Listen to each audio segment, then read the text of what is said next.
Good evening to all the dignitaries and distinguished guests, delegates and presenters of the conference, my dear professors and students.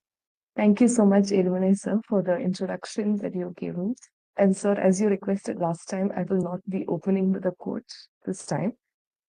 Um, as sir mentioned, I am Deepa, an alumni of this university, and I'm currently teaching at Strasbourg University, where I did my master's in European human rights law. I'm really honored to speak at this valedictory session on human rights in the digital era. And I would like to share some reflections on how legal systems respond to new challenges.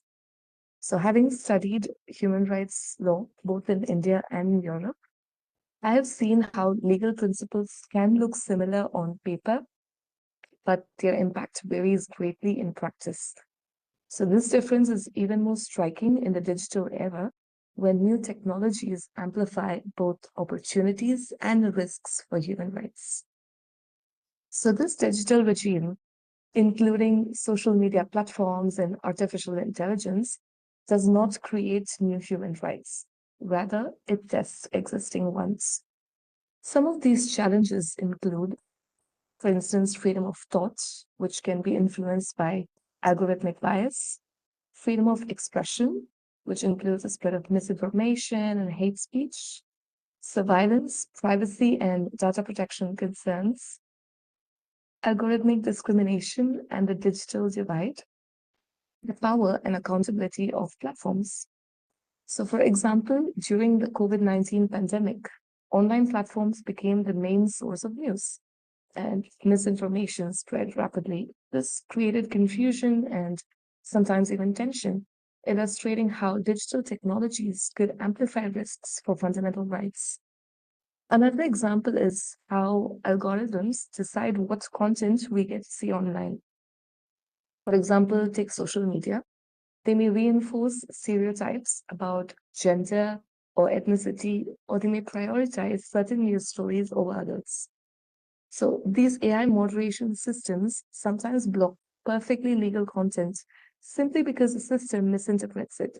So this shows how automation can unintentionally restrict freedom.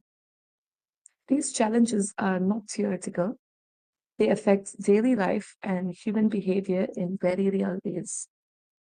So these examples show us how digital technologies amplify both opportunities and risks for human rights. And they force us to think carefully about how rights are applied in the online world. So let's take, for example, freedom of expression. So, in fact, this morning I was discussing with my third year law students what are the differences that you can find regarding the right to freedom of expression in different legal instruments. How do different legal systems respond differently to the same right? So, as we all know, in India, Article 19 of the Constitution guarantees freedom of expression. But of course, it can be limited for reasons such as sovereignty, public order, health, morality, concept of courts, etc. In Europe, you have the European Convention on Human Rights, and Article 10 is exclusively about freedom of expression. So again, it protects this freedom, but also, like in India, it allows restrictions that are necessary and proportionate. For example, hate speech, defamation, national security, confidentiality, health, morals, broadcasting rights, etc. But of course, there are other legal instruments. For example, if you take Article 19 of the Universal Declaration of Human Rights or Article 11 of the Charter of Fundamental Rights of the European Union. So these instruments envision a broad freedom of opinion and expression without any explicit restrictions. Another perspective comes from students and citizens who interact online daily. So during my studies in Strasbourg, I observed that people from different countries interpret freedom of speech differently. So this depends on the legal culture that they grew up with. And this shows that even the very same principle can look very different in practice, or they can have very different practical consequences. So seeing how legal systems respond can help us understand or remind us that human rights protections are not only shaped by law, but by history, culture, and institutions. And the digital regime highlights these differences in very visible ways. But the digital era also amplifies inequalities.